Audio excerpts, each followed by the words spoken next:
they would feel like they wanted more. And who knows, there might be more because, in our universe, anything can happen. That was the incredible Adina Porter, who was kind enough to join us today. Stick around for more from that interview, as well as the full breakdown for episode 3. And of course, guys, there are a ton of spoilers in this breakdown, so make sure that you've seen the 3rd episode, then come on right back and let's get into it. All right, Greg, like you mentioned, the 3rd episode is titled Thirst, and as soon as you see that, you know exactly what we're headed for. Little Alma, took the pill last episode, and then her mom, Doris, found her in the cemetery, just scarfing down a rabbit. This episode picks up, as you would, right? Of course. And so this episode picks up, just kind of like mom just trying to clean her daughter and try to get all the gross, nasty, disease-ridden, like rabbit parts all over her. Yeah. He's got to get rid of that Lyme disease. I wonder, I'm like, at this point with the Lyme disease, we could try to, come up with theories of where it's going. I just want to know. I'm just curious. I wonder how this is going to end, or is it going, or it's going to come back again. I wonder where are we leading down this road with Lyme disease. This is now the 3rd time, and it's going to come up again. I can't wait to figure out where this is going. Yeah, you can tell definitely that Doris is a bit of a hypochondriac, and she has something happened in the past where she's really concerned about like all outside elements and just health and just being, she brings up like you said, Lyme disease, and people in the comments have also mentioned it as well. It's kind of always on her mind and always about being cleanliness. So like the fact that her daughter and her husband are now like these blood-sucking vampire people, like it's just crazy. It's like she's in for like a whole new experience having to like deal with this. Her mind, her world's upside down at this point. Yes, I'm trying not to also make any jokes about it too, because I have a feeling this could come back around again. Now we're theorizing, but they did bring up about her miscarriages and pregnancy. Yeah. So Lyme disease may have something to do with that as well, if we do get a flashback. Now, Greg, when it comes to Harry, he realizes immediately what's going on here, right? And I love how Finn Wittrock played this part. He can't really tell his wife exactly what's going on, but he senses that Alma already took the pill when no one was looking. So he kind of like plays coy, but like he knows exactly what to expect, and he's kind of like, you can tell that he's like kind of his wheels are turning inside his head of like how to handle this. We already know, and we find out more about in this episode, that he's a horrible father, just like a horrible parent. Like the decisions he makes are just really bad. But he's trying to like juggle this, like his thirst. There you go, thirst. His thirst for this success and this and showcasing his talent. But also now that his daughter has kind of joined the fray as well, so he's kind of struggling and kind of like figuring out like what his next step is and how he can kind of like handle the situation. Speaking of his daughter, let's just get into that next, because she's game for everything going on right now. She is one smart cookie. That's all I'll say. Yes, she is. And the pill, I don't even think she needed the pill. Like, honestly, I would love it if it was a gag. It's like, she's like, Dad, I never took the pill. I'll be honest with you. She took the placebo. Yeah, she took the placebo, and she's still like this. That would be amazing. Now, Chief Burleson came by because she was suspicious as well of everything going on here, and she knows this family is doing something weird here in this town. With that said, it doesn't last long because, of course, Doris has a false alarm, contractions right then and there to stop everything. Yeah, that's a good point. I love, this is a good time, I think, to mention your conversation with Adina Porter and what she said about the character Chief Burleson and kind of how she saw Burleson kind of fitting in and grounding the story. So let's show a little bit of that interview right now. Folks behind American Horror Story are smart, and there's a reason why there's 10 seasons and 3 more to come. You needed someone who was relatable and grounded when you're in a world of folks that will do anything to be famous.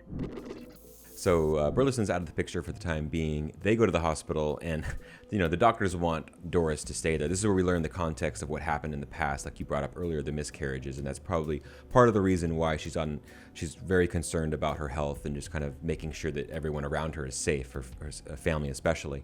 But this is a funny sequence as well, Greg, because Harry is still internalizing like what's going on with his daughter, and that cart of blood, just on display. for any type of vampire to walk through and just kind of like, like a little buffet right there. Alma is just salivating at the sight of this blood in the hospital, and he like makes sure that she doesn't do anything, in public that would ruin their lives right there. Honey. It's that way. Okay, so Doris thinks that Harry and Alma are heading back to New York. Ryan, they are not. They are going right back to P-Town. And this is where, again, I'm bringing up Alma. She is she's on another level. This kid, she's going to win it. I think she's going to win Game of Thrones here this season. She's going to, I feel like she's the one. Seriously. She's going to close this season out. But with that said, she is cold-blooded. When Harry explains what's going to happen next and what they need to do for their survival and what this means for Doris and their relationship going forward, it doesn't look too good, at least from Alma's perspective. Yeah, I mean, can we take a moment here to, like, you already mentioned this, but Alma, this character is just awesome and cold-blooded and cutthroat. Ryan Kira Armstrong, I believe, is the actress. She's incredible in this role, and we talked about this before.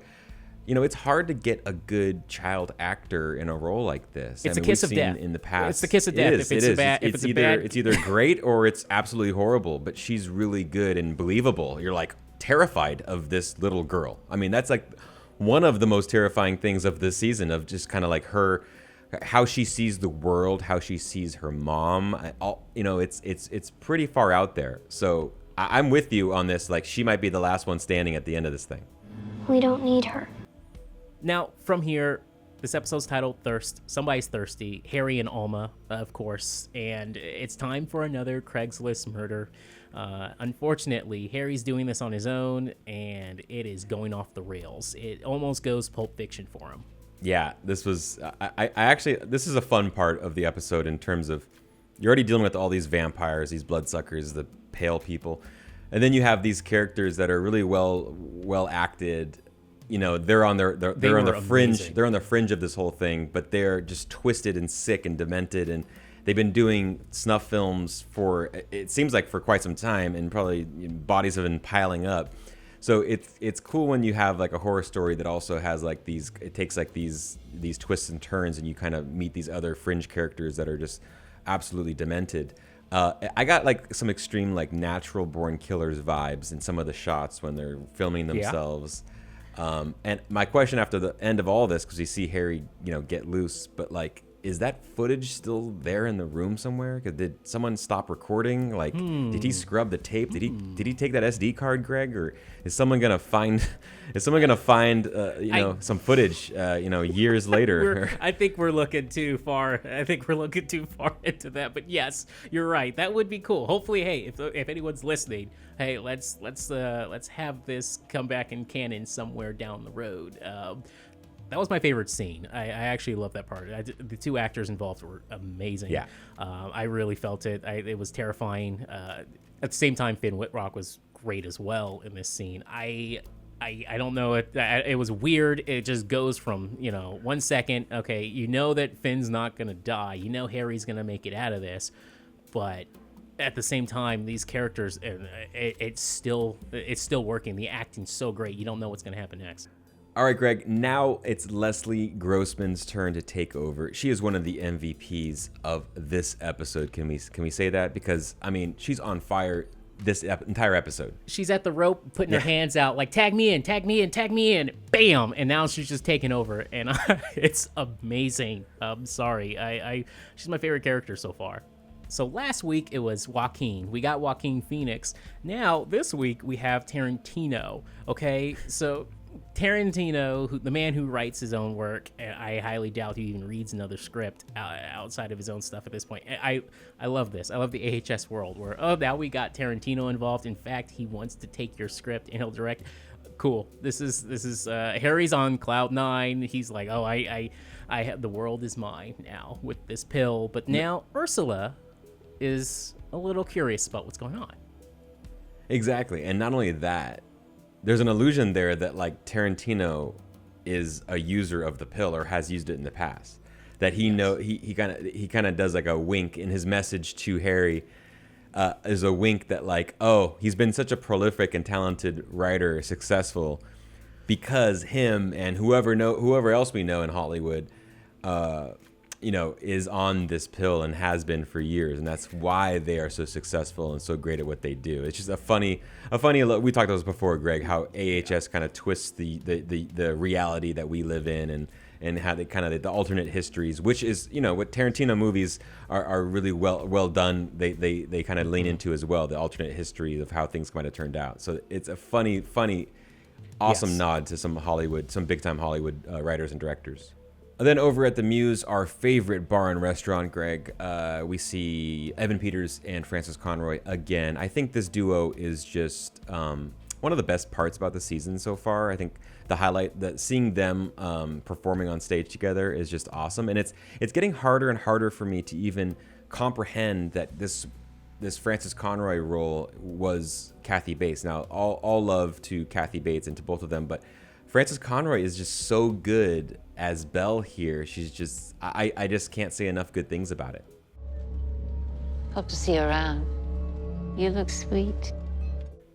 Now, Ursula is also at the Muse, and she's not a big fan of this number, as she does the whole Captain Tennille joke with them. And you can tell there's a little bit of a who is this person now? It's not like when Harry showed up in town. When Ursula got in, the vibe has changed entirely, and she meets Mickey, and here we go. And now the episode's really taken off. So Mickey gives her a few scripts, and of course he took the drugs, so they're incredible. Ursula is not too shocked when she finally gets it, even though I'm a little surprised that she just took this dude's scripts right on the beach and said, yeah, sure, I'll read them. Good for her. Good on her. I mean, she's doing her job, and that's awesome. And she found a good script, obviously, out of this. It's a $3 million project, apparently. Yeah, she immediately gets back to him the next day and is like, okay, something's up here. She's not naive in any sense, and she knows that Harry came over here and Harry saw immediate results, and now he's a totally different writer.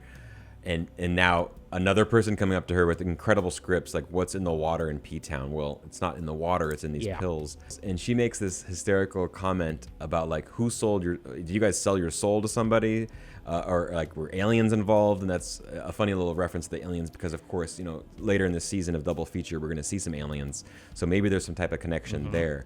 But clearly she sees the big picture and she kind of knows something is up and she wants to get to the bottom of it because she sees money signs. She sees dollar signs in here. She wants to kind of take advantage and exploit this.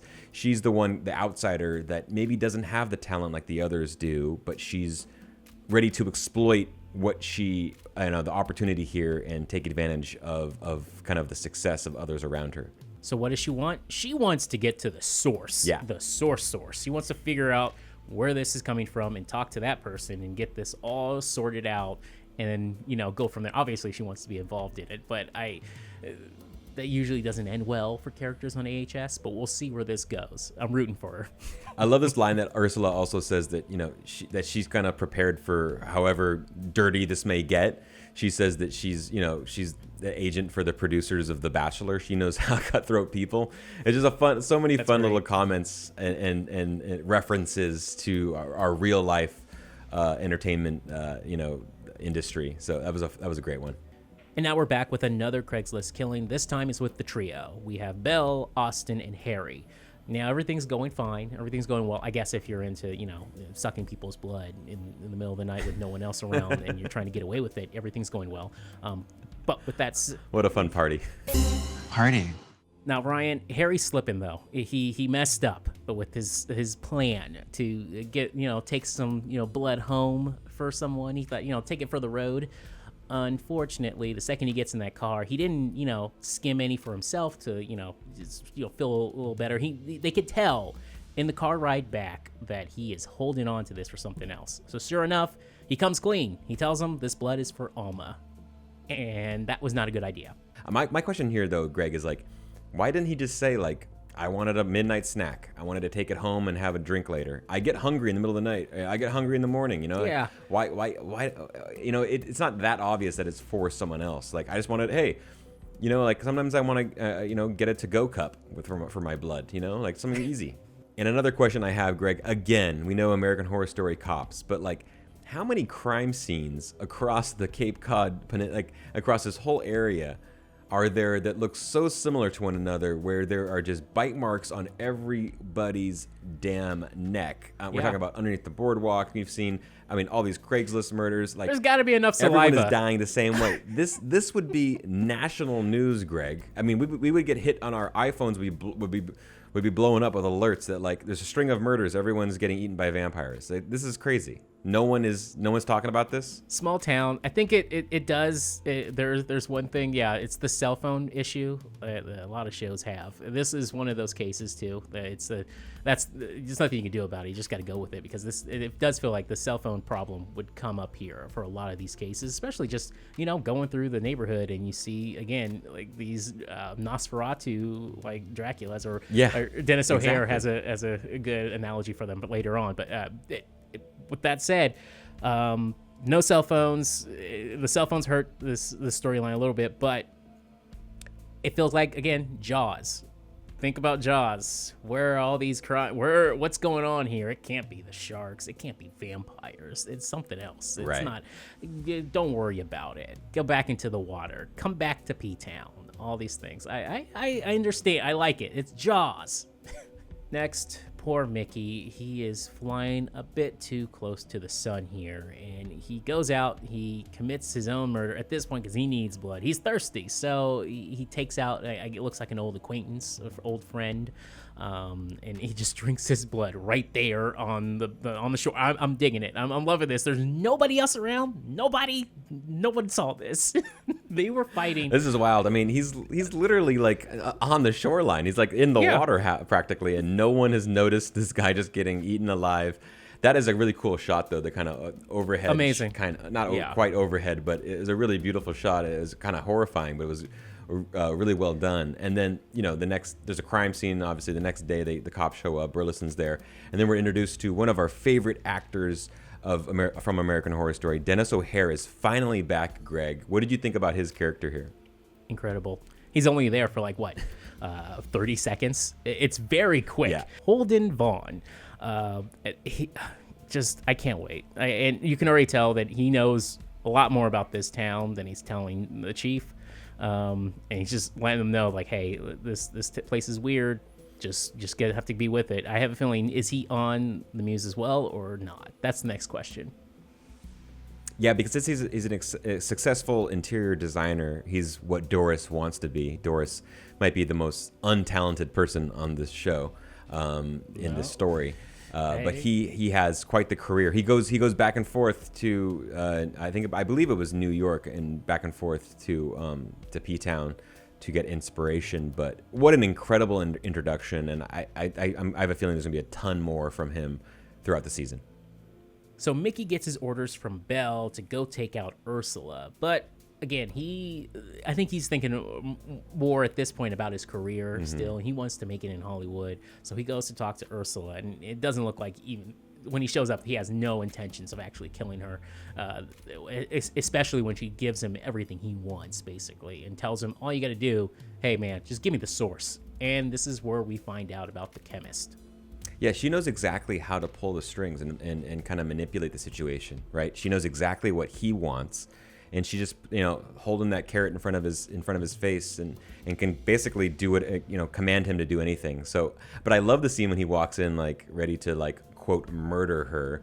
She's in the bath, and she could not care less. She couldn't give any care to him. What, are you gonna come murder me and drink my blood? I just, incredible lines here. I love the camp and the comedy she brings to this whole thing.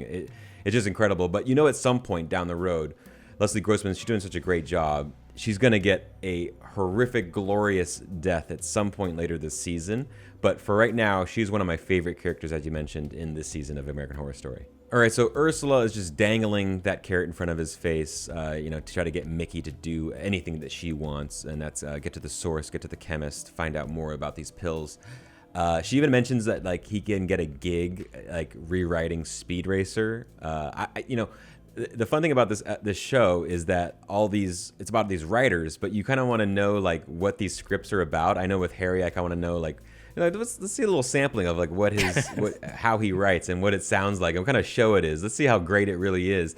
What do you think is Mickey has to be just writing like the best action scripts of all time, right? If he's getting this, I know it's probably not going to happen, but I would love it if they had like a teaser at the end, or like it's like a faux teaser, like they did for Grindhouse and everything, where it's just a trailer for whatever Mickey wrote at the end of incredible this idea, season. Greg. Incredible idea. I don't know, because then you could be like Tobey Maguire, Hugh Jackman, and of course it has to be Julia Roberts, and I would love that if they could do it, but I don't know if they have the time. If you guys are listening, please just make a trailer for whatever Mickey's project is, or Harry's.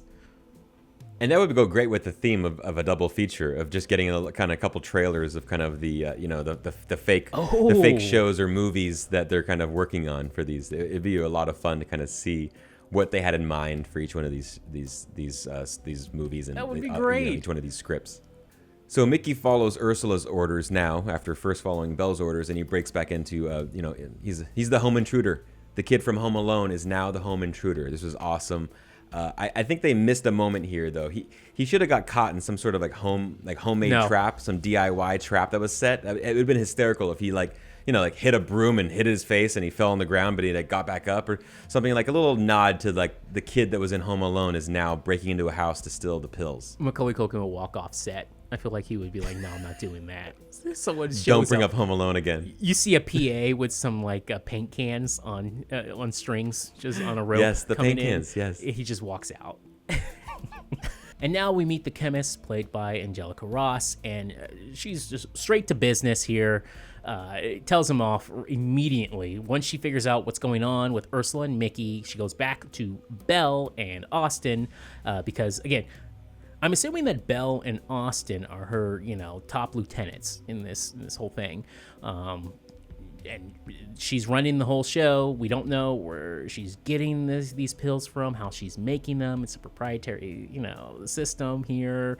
But she runs the show, and now that she knows the whole thing, everything that's going on in P-Town with Harry and everything, she wants everybody dead. She wants them all gone. She doesn't want to take the risk, and she doesn't want to work with Ursula here. So it looks like we're in for a bloodbath coming up.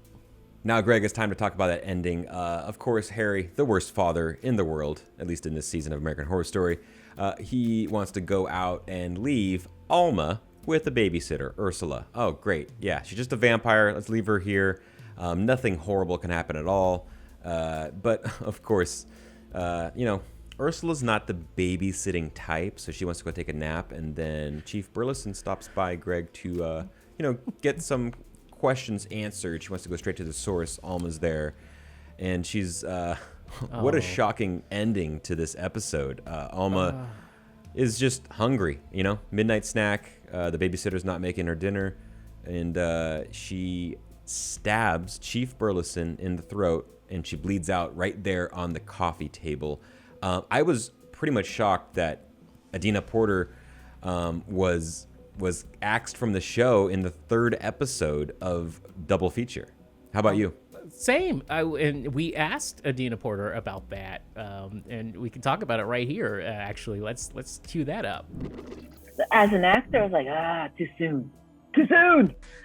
But the play is the same, and I just wanted to make the audience really fall for the chief in what little time we had, so that when she was taken out, it hurt, it cost. They would feel like they wanted more, and who knows, there might be more, because in our universe anything can happen. It's like soap operas, I can come back as my evil twin. No one's dead on this show, obviously, because Adina will be back maybe even this season, or in the next part of this season when we move off to Death Valley for part 2. Well, but at the same time, can we bring her back as a P-Town ghost, or are we not doing that here? No hellscapes in Provincetown, maybe. I mean, you're right. We have seen crazier things happen on American Horror Story, right? So, I just found it shocking that she was just exited the show that quickly. Now, Greg, we do know that she's credited for other episodes of this season. At least on IMDb, it says that. I'm leaning towards, instead of her actually coming back as a ghost, which we'd all love to see, or come back as a vampire or something, I think that they're going to be heavy flashback scenes throughout the rest of the season, which we see every year of American Horror Story.